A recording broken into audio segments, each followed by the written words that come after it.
के अवैध प्रचार से महाराज ये सब क्या हो गया? और ये सब कुछ देख करके हमारा सर चकरा रहा है, हमारे समझ में कुछ नहीं आ रहा। ऐसा लगता है कि जैसे कि हमारे सर पे कोई गमों का पहाड़ टूटने वाला है।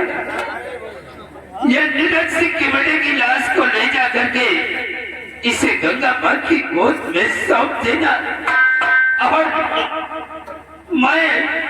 मैं राजमहल चला हूँ। चलिए राजन, ये सब सत्ता आपको ज्यादा है, इसे आपको आराम करने की जरूरत है। ले जाओ, आराम को इसमें छोड़ दो।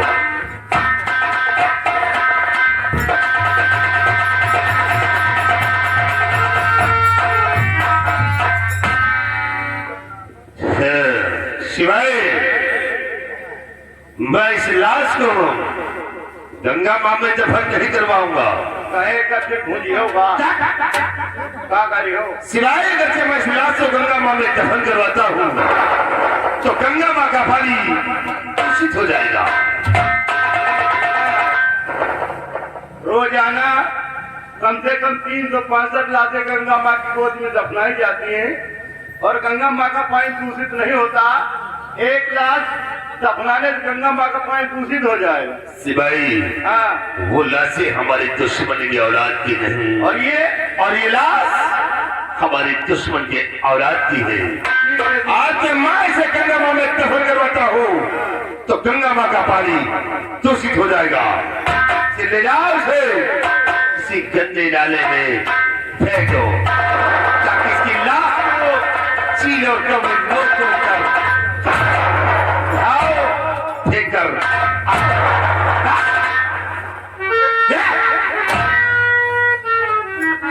और तो तीनों को सुस्ती छोड़ा जाओ, ठीक करो।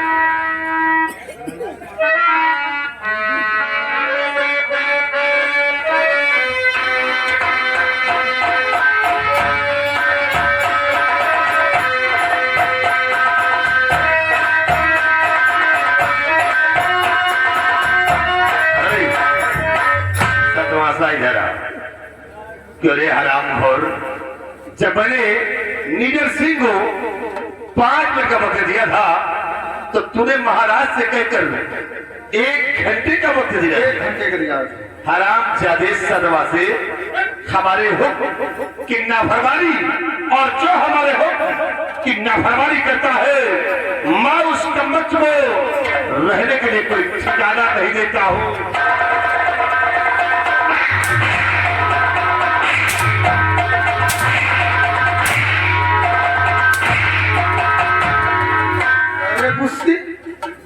ऐसी रियासत में रहना भी नहीं चाहता हूँ। मेरी ऐसी रियासत हो जा।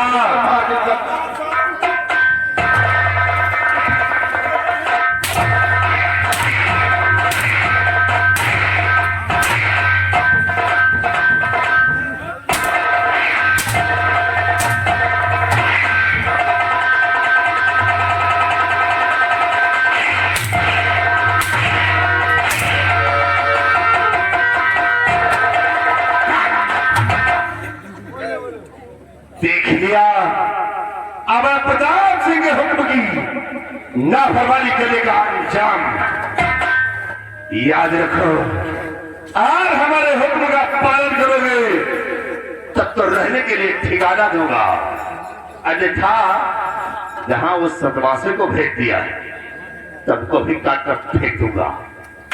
ये हमारे हुक्म की नाफरमानी नहीं, हुक्म का पालन हो रहा है। ये रहना है बाबा प्रताप।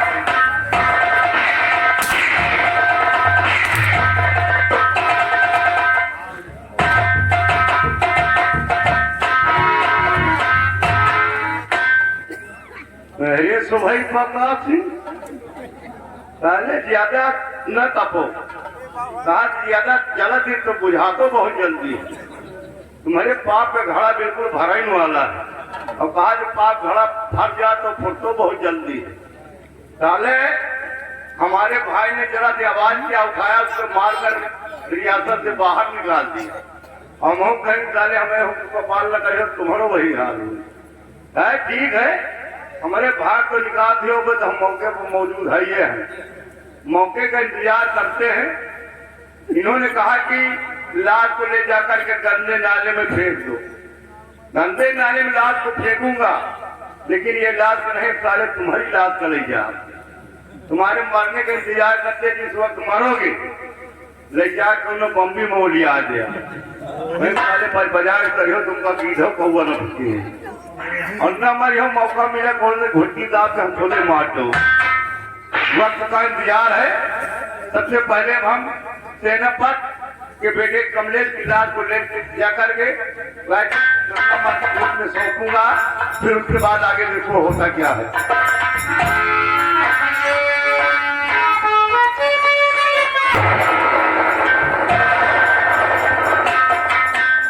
मैं जिस रास्ते से गुजरता हूँ, जिस गली से निकलता हूँ, लोग देखकर हमें अपना मुंह फेर लेते हैं और यही कहते हैं कि बेटे का खूनी है, उसे जरा सा रहम नहीं लाया, अपने बेटे का कत्ल कर दिया और अपनी जिंदगी को समाप्त करता हूँ तो मेरे बेटे का सपना अधूरा रह जाएगा।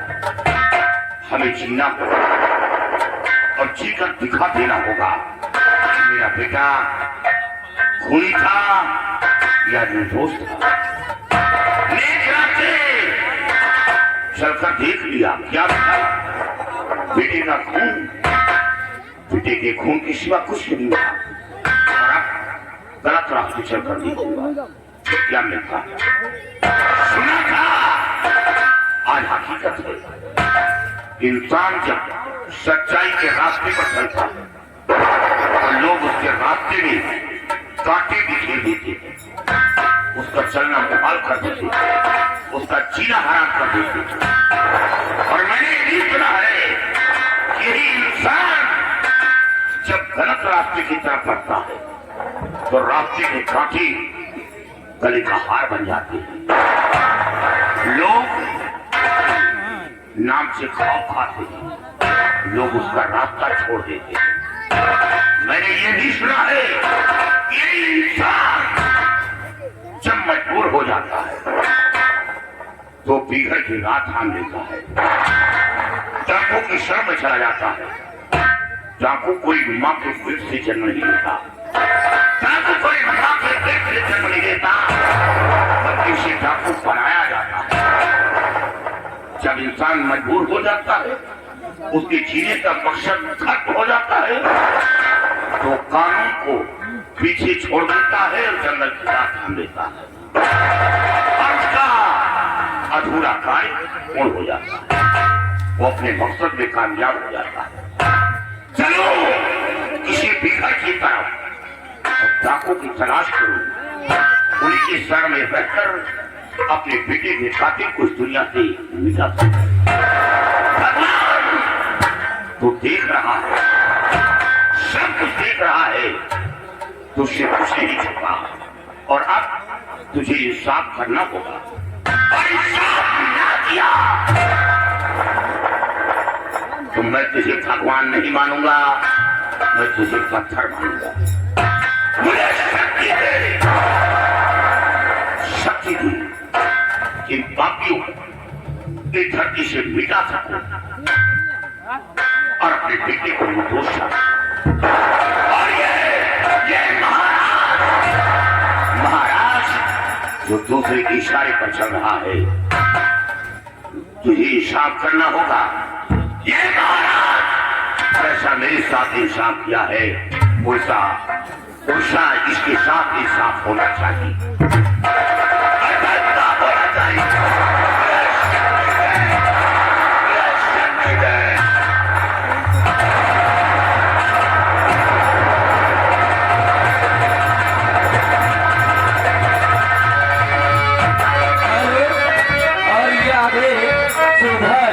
सुगर और धर्मेंद्र जीता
फतेहाबाद और नंदनी परी और लड्डू फतेहाबाद निवासी एक पाके साहबानों की तरफ से 50 रुपए का इनाम पाली। सावन के महीने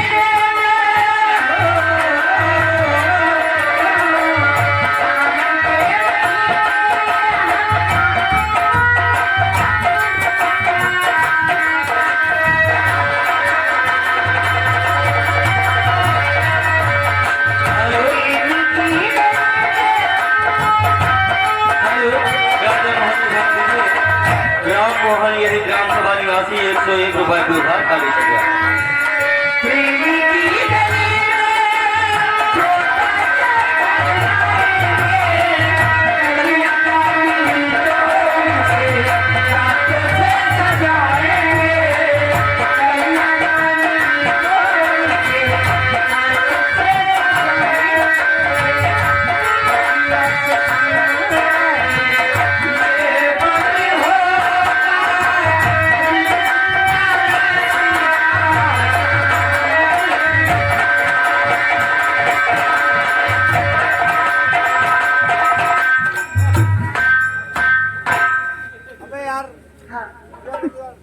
यार अब हम आराम करना चाहते हैं। जी हाँ। क्यों? चलो ठीक है। सारी बातें खड़े खड़े ही करना चाहती हो क्या? देख कर बातें करेंगे दोनों। ओके। हेलो, और ये आ गए सुभर और मनोज भाई। ये 50 रुपए का इनाम करना सुनना चाहते हैं। कभी खुशी कभी गम ना देना कैसा गाना है।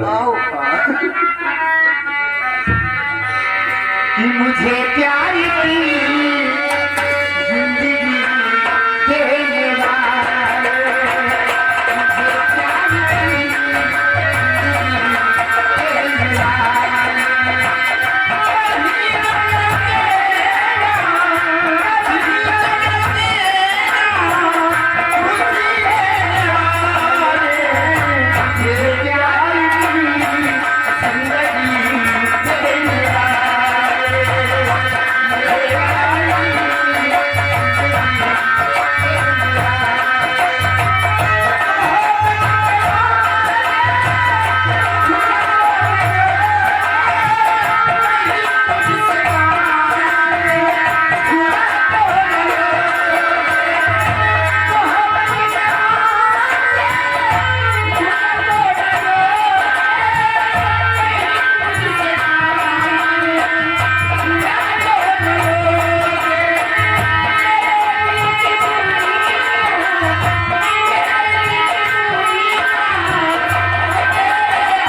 ये आ गए रामराज तल्लाही निवासी। एक घर मालिक को 100 रुपए को उधार पाली सकते हैं।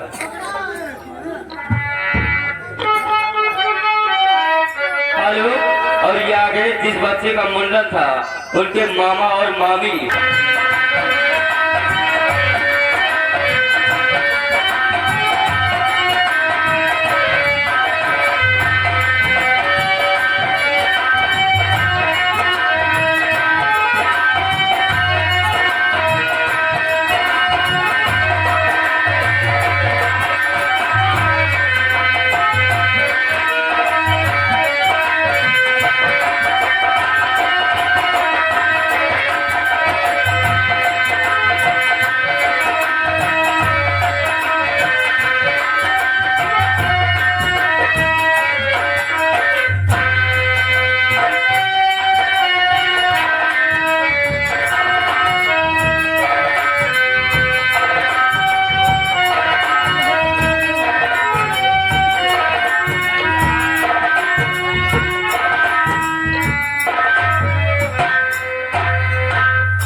या भगवान, हम सो रहे थे तो अचानक ख्वाब में क्या देखता हूँ कि मेरे पिताजी हमारी याद में बिलख रहे हैं।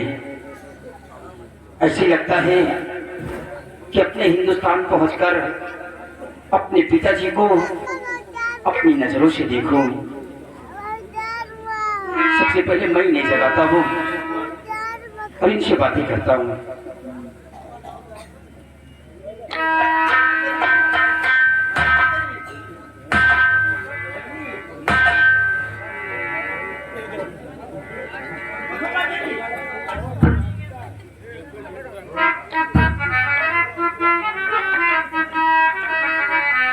ये इतना बेसुध होकर सो गई है कि इन्हें होश तक नहीं है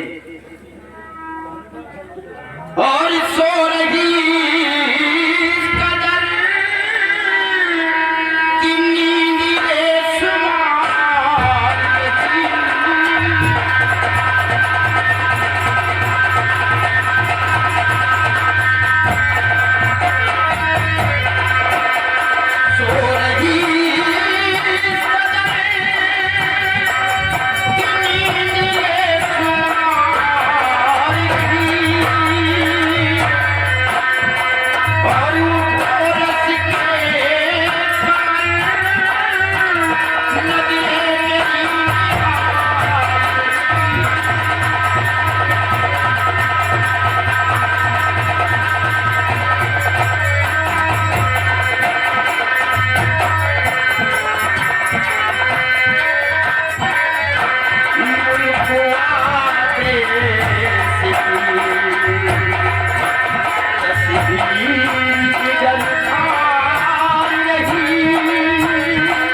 मदहोश होकर सो गई है कि अगर इनकी राज्य महल के अंदर मुझे कुछ हो भी जाए तो इन्हें होश तक नहीं रहेगा।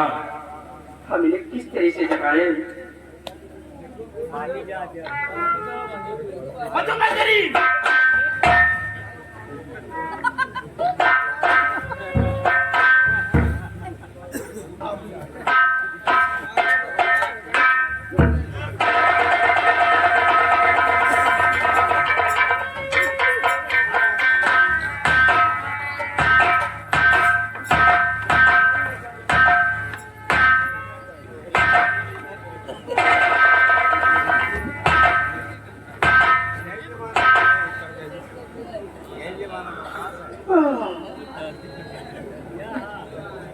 क्या बात है? आप क्यों जगा रहे थे? क्या हुआ? ओह माय गॉड, आंखों में आंसू? हेलो, क्या हुआ? आंखों में आंसू क्यों? बोलिए ना, क्या हुआ? बोलिए तो। मधु मंजरी, आप इतना बेसुध होकर सो जाती हैं जबकि आप जानती हैं कि आप अपने महल के अंदर मुझे चोरी से रखी हैं, फिर भी आप इतना बेसुध होकर सो जाती है कि अगर आपकी इस राज्य महल के अंदर मुझे कुछ हो भी जाए तो आपको मालूम तक नहीं पड़ेगा।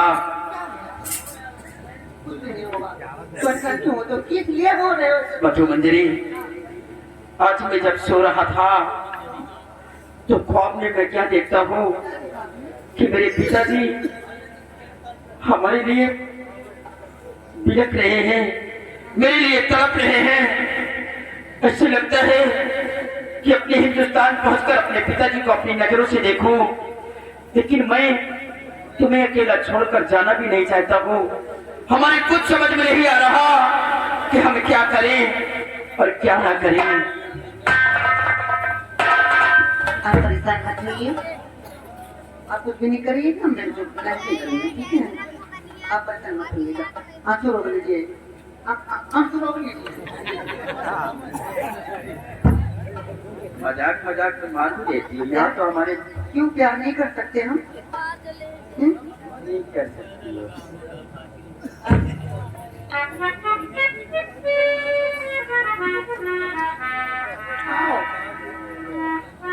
मैं जो बोलती हूँ आप इससे लिखिएगा, ठीक है?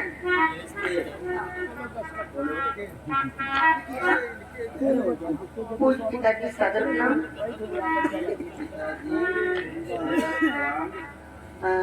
आपको मालूम हो कि मैं मधुमंजरी नाम में हनुमान जी से ले रहा हूँ उनको बाधित समूह में रह रहा हूँ। आप पूर्णिमा की आधी रात को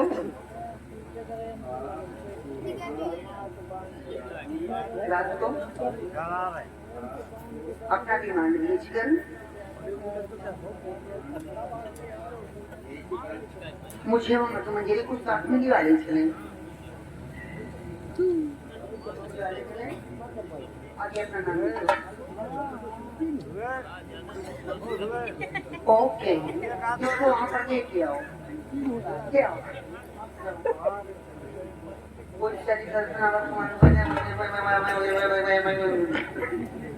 राइटिंग अच्छी है। अब आगे हमारे छुप जाओ जरा, छुप जाओ ना।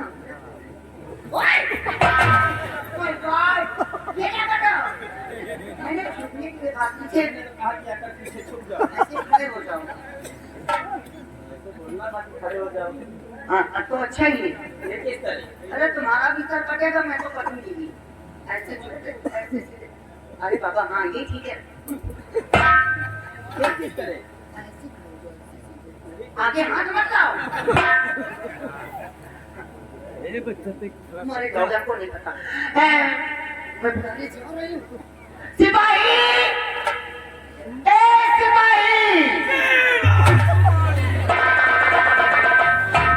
सिपाही, आज तुम्हें हिंदुस्तान जाना होगा। हिंदुस्तान? हाँ। लेकिन हिंदुस्तान का पानी तो खाना है। तो क्या हुआ बातें में? किसके यहाँ जाना है? महाराज चंद्रमणि के यहाँ जाना है। चंद्रमणि के यहाँ? हाँ। क्या करने? ये खत लेकर जाना है तुम। लेकिन पानी वाली जहाज से तो आप बहुत समझ जाएंगे, हेलीकॉप्टर से जाऊँ। आपकी जिससे मर्जी उससे जाइए। चल मेरी हेलीकॉप्टर।